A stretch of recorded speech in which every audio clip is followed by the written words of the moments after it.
Kia ora. So last weekend I flew to Wellington for an interview to get into a master's program in primary school teaching. It was kind of more of a backup option of mine. One day at sunny fall, went swimming in the Moana. My mum lives in Wellington and she has Tess's sister Tara. What do you want to? And they both happened to be turning 1 at the time. So I thought, hey, wouldn't it be cool if we both went down? But first, I needed a crate for her to fly in.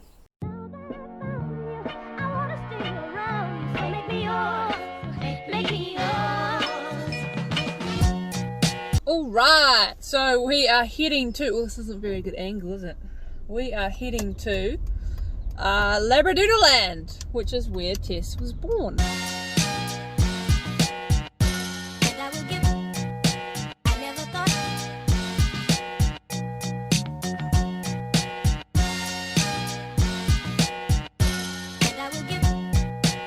Well, that was easy. I just borrowed a crate from Labradoodleland, and then a few days later we were off to fly to the capital. Alright, I'm seem to be running a little late. Hopefully I get there in time. What I did was drive to the airport and do something called park and fly, where you park your vehicle there and then they shuttle you to the terminal. And I was running a little bit late, so I was somewhat nervous in the shuttle ride that I would miss my flight.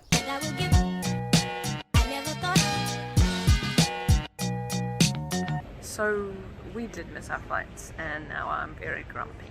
So we have to sit around here for an hour while I brood on how much money I just wasted.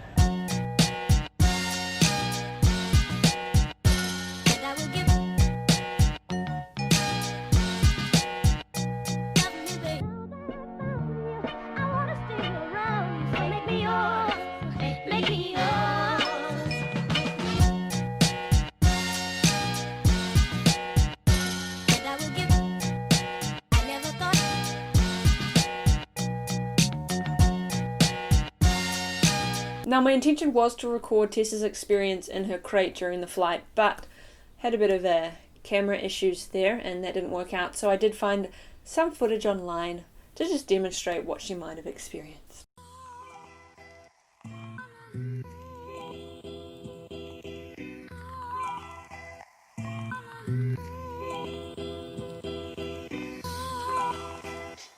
Also, aren't Air New Zealand safety videos simply the best? Are we going to be in a safety video? Kia ora, and welcome aboard this Air New Zealand flight. Sit back, relax, let's go. Let's get this started, but before this plane's departed. If an emergency were to happen during takeoff or landing, we recommend this delightful base position. Should you need a light in darkness to help you find your way, the escape path lighting will lead you to an exit. Chopped away! But don't tug it until you've left the aircraft. And if you need more air, blow into this mouthpiece. The plane ride was uneventful, got to watch a cool movie, but I was really stoked that I could actually see Tess on the tarmac after we landed, just driving on by.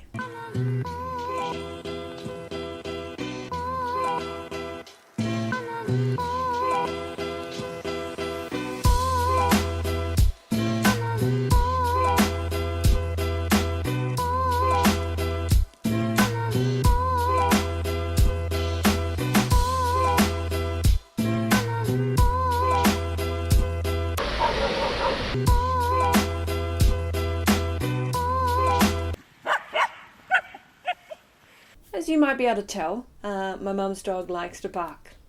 Anyway, the next day was the girls' birthdays. I'd arranged on the Friday to meet up with my old teacher who taught me when I was 11 and 12, and he really developed my passion for creative arts and performing arts. But before I went, I wanted to take Tess to the groomers to get a professional groom so she looked real for her birthday. So I dropped her off and then I went to school. She's holding her primary school stuffed dog. 2 dogs! Yeah, this dog calmed her and reassured her during hard times at school. He really did. And was a friend of everybody, and he also appeared in class plays. I performed in 2 plays when Mr. Bisley was my teacher, and it was just such an incredible experience. Some of my fondest memories during that time of my life was when we would sit in a circle and sing songs while Mr. Bisley would play on his dulcimer.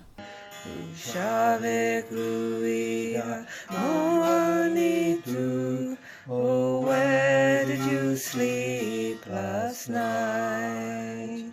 After he kindly showed me around the school and answered some of my questions, it was time to pick up the pups and see how Tessa's groom turned out.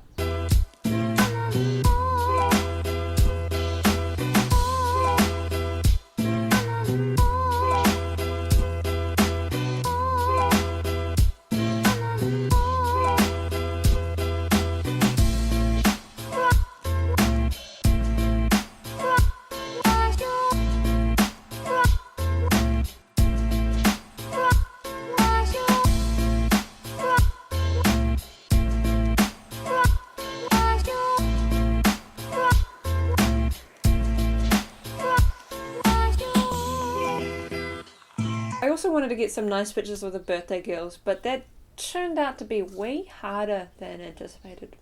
I don't think they like the hats. So naturally, when you think of birthdays, you think of cakes and presents, and these 2 girls definitely weren't disappointed. Happy birthday, dear Tessa.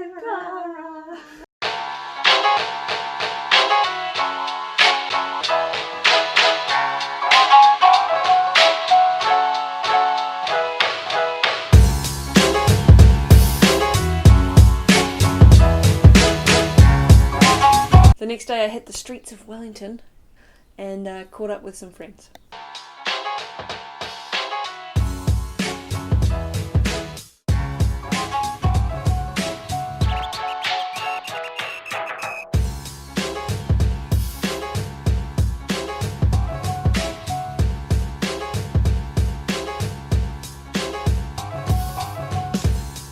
Then finally we got them ready for Christmas by altering a reindeer costume, and then it was about ready to go home.